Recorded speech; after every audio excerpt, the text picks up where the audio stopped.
เลิกการทำมาหากันกูมือแม่มันใจจะขาดได้เอาคือเห็นเฮาแบบคือเวลาสิห่างกันกับเขารู้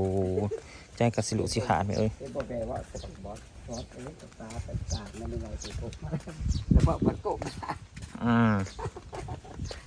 อกมอนก็คือบอกมอนคือสิบริปากันเลยแหละสิคืนดีกันอีก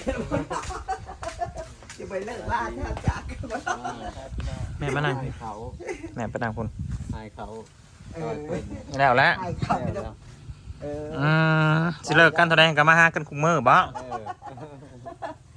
ล่าพาจากคนได้หัวขึ้นย้ายกับสิดีไกลผักขึ้นทอดพี่น้องเลยโอ้ก็บอกกอดผักขึ้นเห็นเนาะยายจอนมันจะพาเป็นให้มาหายเขาน้ำFC บอกว่าสาวเอื้อยไม่ต้องเลิกหรอกแต่เลิกไปเป็นบ่มีความหมายได้อยู่ด้วยกันมันอ่านตันใจแม่กูก็เข้าใจมึงอีกแหละเอ้ยผัวเขาแบบกูก็เข้าใจผู้ชายได้เขาหักมึงค่ะดิแต่มิดนั่น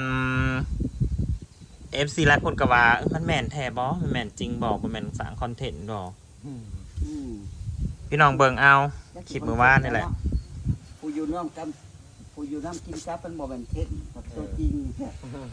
แต่ได้ยินกับหูกับตาพี่น้องมันบ่แม่นเท็จกับเมียพี่น้อง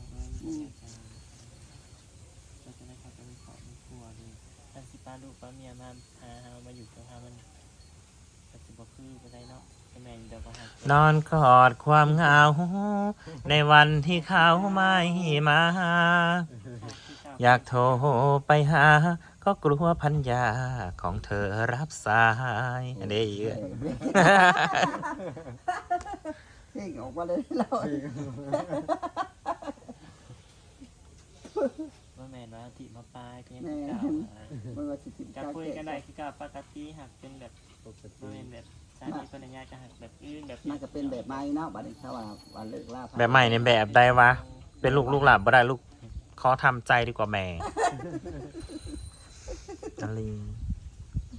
อธิบายเนี่ยบอกมันเป็นจังไรก็ร้านเคยได้ยินค่ะอันได้ยินอันคำที่ว่าเอื่อยแบบอยากเลิกฮะดิมันรู้สึกแนวไหนอยู่บ่ได้บ่มันรู้สึกอยู่บ่ได้ติมอนูกับชัดเจนอยู่ได้ค่ะนูกับบอกตรงนูบ่ได้คิดบ้างคุยกันบางช่วงนี้สิอยู่บ่ได้ร้านเคยนี่ต้องได้เห็นหนาพออยู่พอกินกระโบเห็นแล้วจะอยู่จะขาดอะไรนะเห็นกันจำกันคือเก่านี่คือเก่าแต่บ่คือเก่าคือเก่าของคือเก่าจะไม่กินมันสิไปคือเนาะกับบ่แม่นได้ว่าสิให้กลับไปปลาเมียนั่นกลับปลาเมียมาเอื้อยก็บ่ได้เอาเด้อสิบอกเดี๋ยวจะใส่จากปลาได้สิเอาก่อนไปจากปลาก็ได้เลยเอาบ่ให้ปลาแล้วก็จะเท่งกันว่าปลาดีกันแบบนี้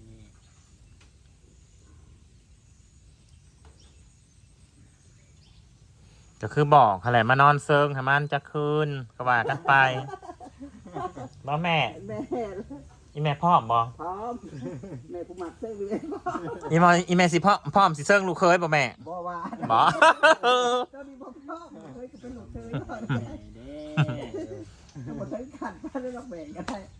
ลูกเคยจะไหวเป็นลูกเคยว่าได้กันได้ป้าพูดมันบ่พูดมันนะมันเหิมกูจะใส่จักและหน้าคุยเน็ตป้าหัวสำกับปั้นกับมูกเอาหัวสำไปบ่แม่ไปกับไปมันพูดตรงห้ากับ10 โมงมันแดงมันเหิมมาเลยมันบริเวณหรอกมันเลยตาม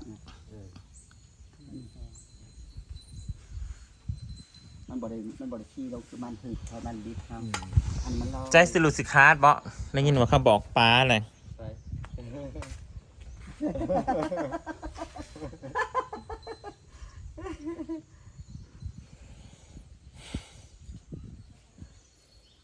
มันแดงมันเท่าอีแม่คิดว่าเนื้อสแมั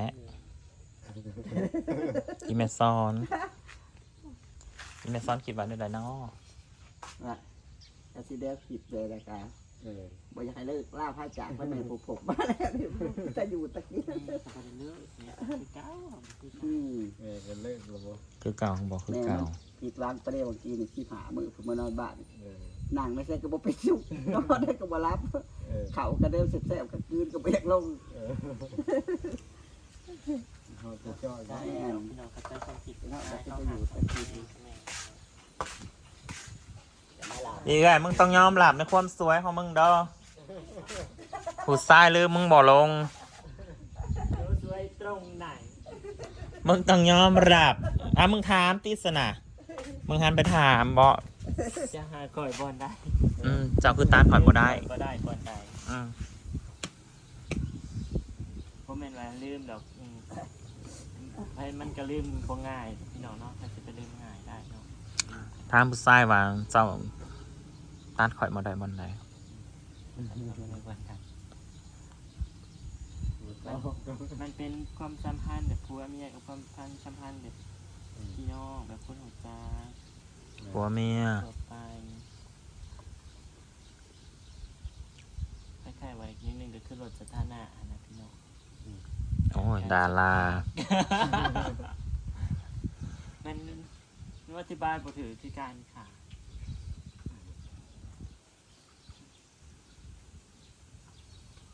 มันรู้สึกแต่ว่าคือเหินห่างอะนะ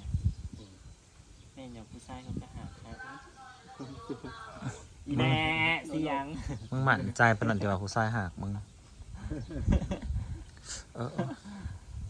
บ่ตองคือสิปล่อยปล่อย อืม สิฟังแล้วว่า กดฟังบ่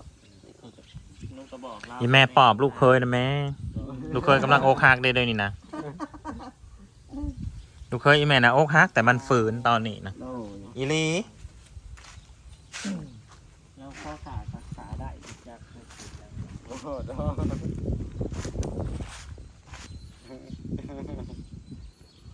ลูกเคยอีแม่นะอกหักได้เลยครับแต่ว่ามันฝืนเลยได้แม่ แม่ ฝืนอยู่ฝืนทน แม่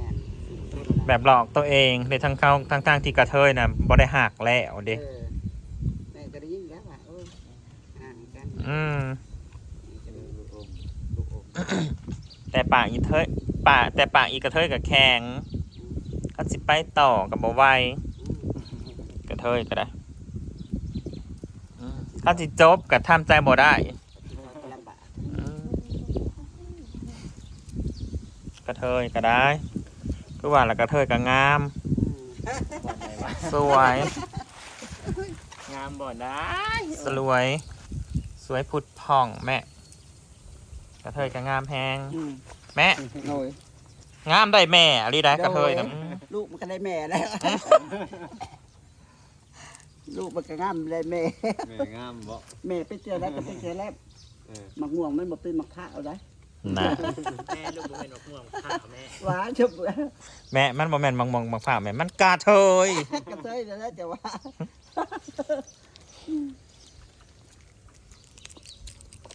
ลูกเขาคือบุบง FC ว่า หมูปวดขึ้นมาแล้ว ผู้ชายเขาหักหนูอยู่นะหนูเอ้ย ก็ที่ลูกเคยนั่นละมาเต็มร้อย ซากหอดซากออนไลน์เนาะ นี่เลยเขาอย่างเงี้ย ซากแต่ในแขนนี่ กำเนิดน้อยหนึ่ง อืม เวลา เกิดมาโตยังก่อนนั้นเนาะ เพราะว่า เนี่ยครับ คาบุกิแล้วหลังหมูนี่มีแต่แขน ความหมายยังคาบุกินี่บ่ คาบุกิมันเป็นตัวละครเป็น เป็น แต่ละครในไลน์นี่โดยเฉพาะบอลเลยนะ มันก็แล้วแต่เฮามัน น้ำหมักไปได้กับ เชื่อจริง เอากระชากเอาในหุ จักสวยงามจริง มันคล้ายๆแบบว่าซ สอ อง ง ห ห นึ่ น้าง กันยอกเนาะ จักสวยผู้ มันบอกมีว่าขี่ชัดกันนั่นกันนี่ มันเป็นพวก กัน ซามูไรบ่ ซามูไร จักธรรมดาสวยงามจริง แม่ปลอบใจลูกเคยเฮ็ดได้แล้วสลูกสาวอีแม่บ่มักเขาเลย กับบยาแล้ว ทีมขาเดียวนี่ปอยู่ได้ แม่นที่แม่นที่เน็ตไปได้แม่นที่นี่ไปได้กับยุของขาเดียวระบบพร้อมโพลเซล อีแม่ขั้นบ่ เล่าเรื่องของแม่แล้วไม่มาไหว้ขั้นจะเกิดขั้นผมมีนามวะขั้นผมมีนามวะว่าคาถาแม่นะ ไปแม่ให้เขาคุยกัน เอาเวลาให้ลูกสาวลูกเลยว่าจ้าลูกสาวอะไรใจมัน ลูกเคยอีแม่นะอกฮักเดี๋ยวนี้นะ แม่ก็ว่าอยู่ แต่ว่าฟื้นซื่อ ของลูกสาวตาดิสิเด็กฮัก ๆกระเทยกับสิปฏิเสธแบบตรงๆกับยันฮักอกผู้ชายโพดฮะเด้กระเทยเนาะก็เลยแบบว่าเอาน้ำทราย แม่บอก มา แม่ คือเก่า ก็จิว่าติมปึ่งโผล่มาคือเก่านะ อืม แค่กับเกี่ยวต้น เขาเคยเจอแล้วเหตุการณ์แบบนี้นะพี่น้อง ไปสักนั่นนะกับปึ่ง เขาเคยเจอแล้วเขาเข้าใจความรู้สึกผู้ชายแต่ว่าเขาก็เข้าใจความรู้สึกอีกเลยคือกันพอพวกเขาเนี่ยแล้วกับพวกเขาคือกับพี่น้อง แบบเขาเอามานอนเกาะอย่างสิผัดเกาะผักเกาะพวกเขาเดี๋ยวมัน มันก็บอกเต็มใจไปได้เนาะ อืม เอาของตู้ผู้เดียวเจาะหนักก่อนหน่อยมันก็ไปแห้ง แม่น กอดบอกแห้งกระมวล โอ้คันบ่บอกไปวนมากก็ยังมาคันทีนี้คือเก่าอยู่แม่คุณนะ ก็จะว่าเกี่ยวเถอะตัวเอง อืม อันนี้นะพี่น้องไอ้ว่าตามสื่อว่าคำกอดข้อมูกันว่ากอดขาดกอดแม่ว่านุ่มว่านวลกันว่าทองโกดของตัวเอง สำนีเด้อพี่น้อง ทำให้ที่น่าจะได้กอดสบายกับพี่น้อง อืม